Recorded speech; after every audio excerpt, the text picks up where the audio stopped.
Son las 12:30 en Bogotá, es hora de continuar en el Mundo Ahora de France 24. Soy Valentina Torres Sánchez, acompáñenme a revisar los hechos que son noticias este martes. Donald Trump recibe en la Casa Blanca al presidente de Colombia, Gustavo Petro, en una esperada reunión a puerta cerrada que busca limar asperezas entre los mandatarios, con temas tan polémicos como el narcotráfico, los migrantes o la captura de Nicolás Maduro. Se cumple un mes justamente desde la incursión militar estadounidense en la que fue capturado Maduro. El depuesto mandatario continúa en una cárcel de Brooklyn, mientras que el chavismo convocó marchas en Venezuela para exigir su liberación y la de su esposa Cilia Flores. Rusia lanzó un ataque con cientos de drones contra el sistema energético ucraniano en el peor bombardeo contra esta infraestructura de 2026. Los hechos se registraron en la víspera de la segunda reunión tripartita con Kiev y Washington en Abu Dhabi. A su vez, el presidente Volodymyr Zelensky aseguró que está preparado para aceptar propuestas de desescalada. Hoy en directo vamos a Jerusalén para hablar de lo que está ocurriendo en los territorios palestinos, porque el presidente de la Autoridad Nacional, Mahmoud Abbas, firmó un decreto para que el Consejo Nacional Palestino celebre elecciones el 1 de noviembre. Será la primera vez que los miembros del órgano se eligen por votación en lugar de por nombramiento.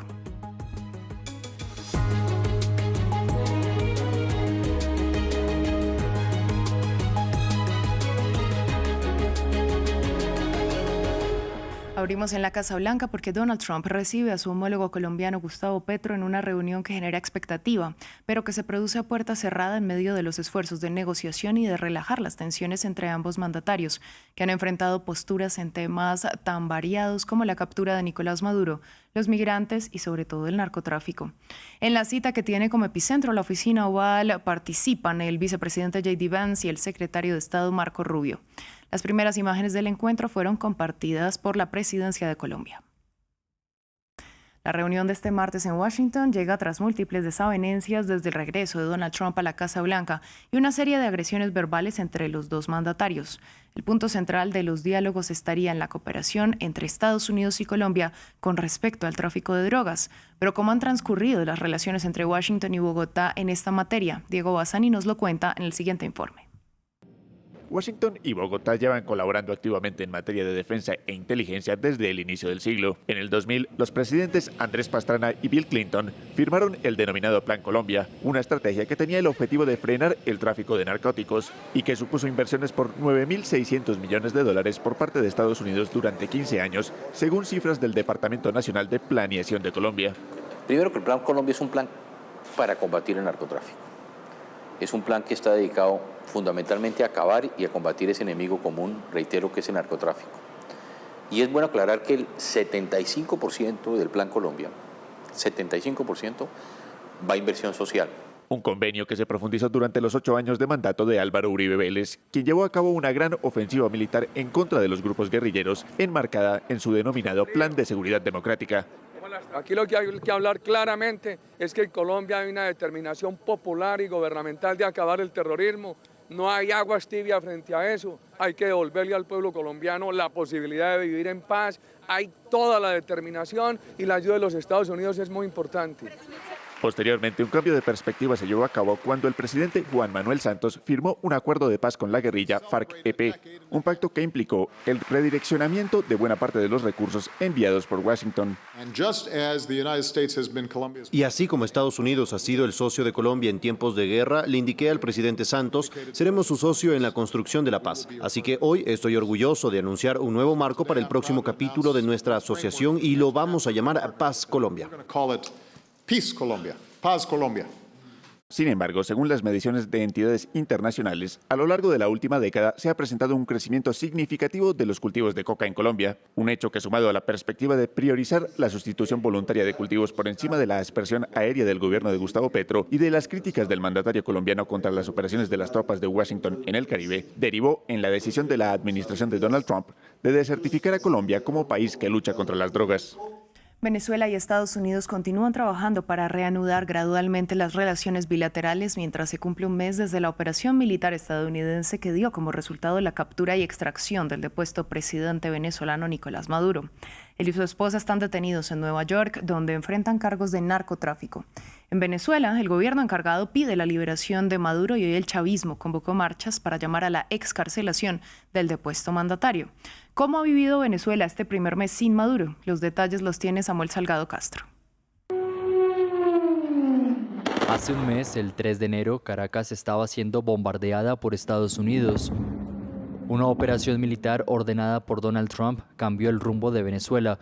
Nicolás Maduro, el presidente que gobernó durante más de una década, fue capturado y extraído a Estados Unidos. Hoy el país vive un primer mes de transición política o incertidumbre. Delcy Rodríguez, antigua vicepresidenta de Maduro, ejerce como presidenta encargada del país. Ha intentado proyectar la continuidad institucional del chavismo mientras negocia en la sombra con Washington. Una de las cartas de negociación, el petróleo. Venezuela es el país con las mayores reservas del llamado oro negro. El gobierno de Delcy Rodríguez abrió la puerta a mayor inversión extranjera en la estatal petrolera PDVSA y flexibilizó condiciones para reactivar la producción y las exportaciones, en un claro guiño a Estados Unidos. En lo político, el gesto más simbólico del mes fue una amnistía general para los detenidos por razones políticas desde el inicio de la era de Hugo Chávez en 1999. Opositores, activistas y militares disidentes abandonaron cárceles como el Helicoide. El desmantelamiento parcial de esta prisión, considerada por Human Rights Watch como el mayor centro de tortura de América Latina, marcó para muchos el primer reconocimiento oficial del cierre de un ciclo de persecución política. Finalmente, el restablecimiento de relaciones diplomáticas entre Estados Unidos y Venezuela avanza a pasos firmes. La presidenta encargada Delcy Rodríguez se reunió el lunes con la enviada estadounidense Laura Dogu y anunció a su nuevo representante diplomático en Washington, Félix Plasencia. El encuentro aquí, en el Palacio de Miraflores, antigua residencia de Maduro y su esposa Cilia Flores, actualmente recluidos en una prisión de Brooklyn, en Nueva York. Hablamos ahora de la guerra en Ucrania porque Rusia perpetró el peor ataque contra la infraestructura energética ucraniana de 2026 este martes con cientos de drones. El bombardeo dejó al menos el 60% de Kharkiv sin electricidad solo 2 días después de que terminara esa tregua solicitada por Estados Unidos para proteger la red eléctrica ucraniana. Los ataques se dan solo un día antes del segundo encuentro a 3 bandas entre Rusia, Ucrania y Estados Unidos buscando salidas a la guerra. Más temprano, el presidente Volodymyr Zelensky indicó que está dispuesto a acoger propuestas de desescalada que resulten de la reunión del miércoles en Abu Dhabi. Ampliamos a continuación. En el cielo ucraniano, nuevos proyectiles rusos. Poco después de la medianoche, 450 drones y 70 misiles cayeron en diferentes puntos del país, según las autoridades, especialmente sobre la capital, Kiev. Un dron Shahed impactó. La explosión fue muy poderosa, me arrojó al suelo. Todas las ventanas de mi apartamento fueron destrozadas.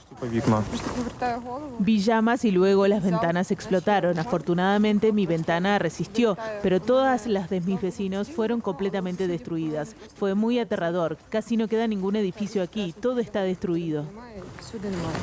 Además de los edificios residenciales, también se vieron afectadas infraestructuras energéticas en un momento en que las temperaturas rondan los menos 20 grados centígrados. Una ronda de embates condenada por el gobierno Zelensky. Aprovechar los días más fríos del invierno para aterrorizar a la gente es más importante para Rusia que recurrir a la diplomacia. Y esto demuestra claramente lo que necesitamos de nuestros socios y cómo podemos ayudar. La entrega oportuna de misiles para los sistemas de defensa aérea y la protección de la vida normal son nuestra prioridad. Los ataques se produjeron tras un breve periodo de calma, durante el cual Rusia se había comprometido a no atacar Kiev ni las infraestructuras energéticas ucranianas, lo que ha provocado críticas por parte del secretario de la OTAN, Mark Rutte, quien acusó al Kremlin de no querer la paz. El miércoles se celebrarán nuevas conversaciones directas entre Kiev, Moscú y Washington en Abu Dhabi, con la presencia del enviado de la Casa Blanca, Steve Witkoff.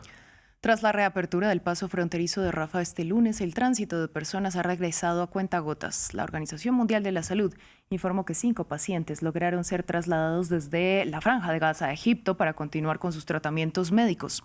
Según el gobierno del Cairo, solo algunas decenas de personas han sido autorizadas para cruzar por ese paso aduanero. Sin embargo, los que regresaron al enclave denunciaron atropellos por parte de funcionarios israelíes. Diego Bassani nos cuenta más. a cuentagotas se permite el flujo de personas por el paso fronterizo de Rafah. Este martes, la Organización Mundial de la Salud informó que por primera vez, luego de meses, algunos enfermos pudieron salir hacia Egipto. The process is always a lengthy process, and of course 5 patients. El proceso siempre es largo y por supuesto es fantástico para los 5 pacientes, y cada paciente que consigue salir es importante dada la situación médica en Gaza, pero siempre es importante señalar que más de 18.500 pacientes en Gaza siguen necesitando atención médica especializada, que actualmente no está disponible en la franja.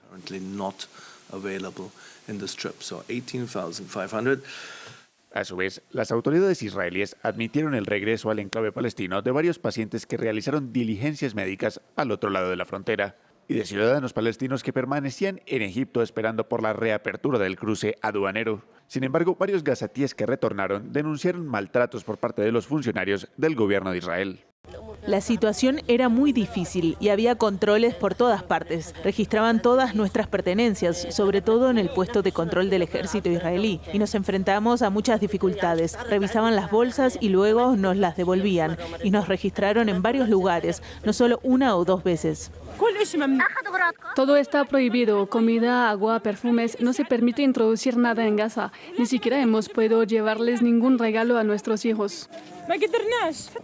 Por otra parte, continúa el tránsito de camiones de organizaciones humanitarias que contienen ayuda para los gazatíes. Según el gobierno de Benjamin Netanyahu, actualmente cada semana entran a la franja 4.200 camiones con víveres y medicamentos. Cerramos con el anuncio de la NASA que informó este martes que aplaza hasta marzo el lanzamiento de la misión tripulada Artemis II que estaba previsto para este fin de semana. La agencia espacial indica que detectaron una fuga de combustible durante los ensayos de carga de hidrógeno líquido. Por tanto, los astronautas salen de la cuarentena en la que habían entrado el pasado 21 de enero para garantizar sus condiciones de salud. Seguimos con nuestro reportaje del día. El Monte Saint-Michel, joya del patrimonio muy apreciada por los franceses, atrae cada año a millones de visitantes. Habitado desde el año 966 por religiosos, se ha ampliado con el tiempo hasta convertirse en un lugar muy conocido. Pero siglos de inclemencias meteorológicas han dañado la estructura de la abadía y los edificios circundantes. Por ello se ha puesto en marcha un gran proyecto de conservación, una obra titánica, más de 50 millones de euros en 10 años.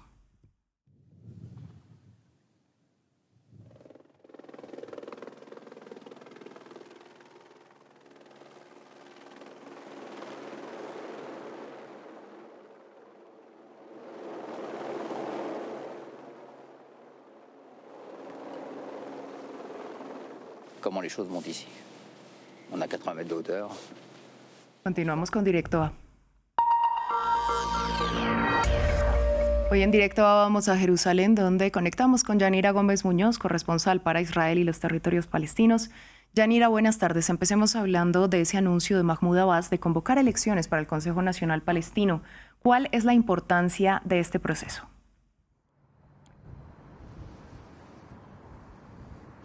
Buenas tardes, Valentina. Es una reivindicación histórica en la sociedad palestina el poder votar directamente este Consejo, que es el Parlamento de la OLP, o la Organización para la Liberación de Palestina. Hasta ahora, ¿cómo había funcionado? Con integrantes elegidos de forma indirecta o a dedo con una cuota de facciones. Y es esencial también porque es que hace 20 años que los palestinos no eligen a sus líderes. Desde 2005 con Abbas, que ganó las presidenciales, y desde 2006 con Hamas, que ganó las legislativas. Esto, obviamente hay que precisar, no viene de la nada. Si Israel, estamos hablando, que ha reabierto este cruce de Rafah por presión de Estados Unidos, lo mismo ocurre con Mahmoud Abbas por la presión de Estados Unidos y de la Unión Europea y de algunos países árabes, presionado para que lleve a cabo una serie de reformas y también por su parte intentando tener un rol en este futuro sobre Gaza. Y también, evidentemente, dejar una especie de huella para el liderazgo palestino de cara al mundo. En este sentido, Abbas hay que recordar que tiene 90 años, que viene de obstaculizar unos comicios. Por ejemplo, en 2021 estaban previstos unas legislativas, pero las echó para atrás, y también carga con un enorme desprestigio entre los palestinos. En Cisjordania, el 77% no confía, desde octubre, desde el último barómetro, no confía en su gestión.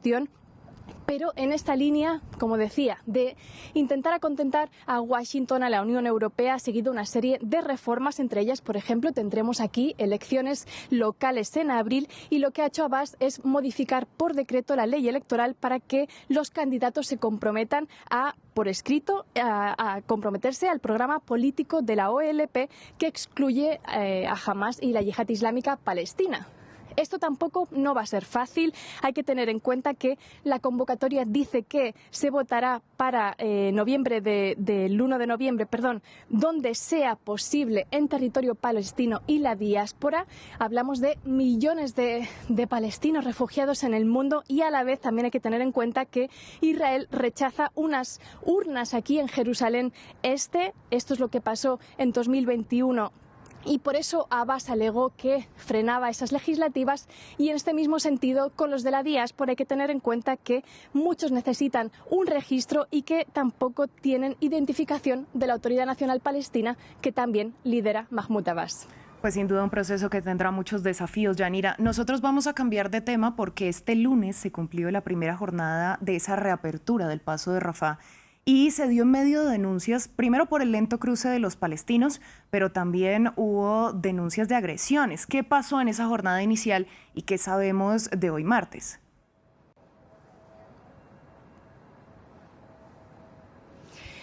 Hay que tener en cuenta que hay unas negociaciones tras bambalinas que no conocemos entre Israel y Egipto para intentar llegar a una especie de cuota, o al menos un reparto. A Egipto no le interesa ni recibir una cantidad ingente de gazatíes, porque ya hay muchísimos en su país desde el 7 de octubre de 2023, y a su vez Israel ya se sabe por investigaciones de Reuters, por declaraciones de políticos, que intenta incentivar que haya más salidas que entradas. La proyección para este primer día de reapertura era 50 entradas, 50 salidas. La realidad en el terreno que hemos constatado es que al final 12 cruzaron hacia Egipto. Hablamos de 5 pacientes en estado crítico y 7 acompañantes, y 12 a su vez regresaron a la Franja de Gaza, entre ellos 9 mujeres y 3 niños, pero por ejemplo estaba previsto que en esa lista de preaprobación israelí de seguridad habían 42 personas. Al final solo pudieron pasar este grupo de 12. Y hoy la previsión también es que 45 pacientes más 90 acompañantes tenían que salir por ese cruce. Por ahora solo sabemos que han podido hacerlo 16, pero como bien decías, hay una especie primero de constatar que va a ser muy difícil, esto lo controla Israel, va a ser muy difícil llegar a esa cuota de 50-50.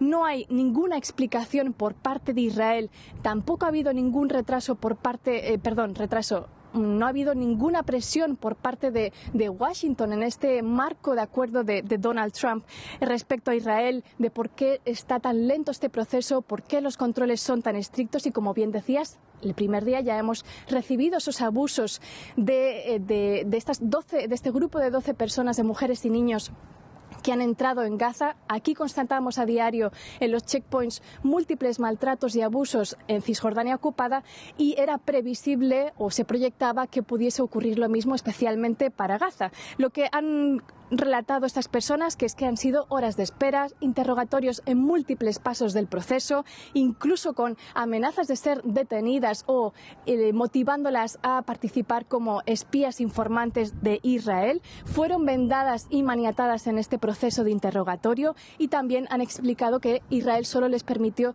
llevar una bolsa que registró y confiscó múltiples objetos, entre ellos agua, alimentos y juguetes para niños, y que en general fue una situación de maltrato y abuso muy humillante. El Comité Internacional de la Cruz Roja, por su parte, ha dicho a Al Jazeera que se trata, en total, este proceso lo que denota es una ambigüedad tal que se suma, hay que tener en cuenta que se suma a estos más de 2 años de sufrimiento y crisis humanitaria que han tenido que sufrir los palestinos de la Franja de Gaza por los bloqueos israelíes, por los ataques israelíes que continúan en el marco de esta supuesta tregua de Estados Unidos. Y esto se suma a estos residentes, porque por un lado, como decíamos, estamos esperando a que haya una cantidad mayor de evacuaciones médicas de estos entre 18.000 y 20.000 enfermos y heridos gazatíes que que están esperando de manera urgente abandonar la Franja de Gaza para tratamiento, Israel no permite abrir el resto de cruces para que puedan venir aquí a Jerusalén o a Cisjordania, como piden las organizaciones humanitarias, y como decimos, viene retrasando. Por ejemplo, yo acabo de recibir 2 testimonios de familias que, por un lado, uno de sus hijos falleció en esta espera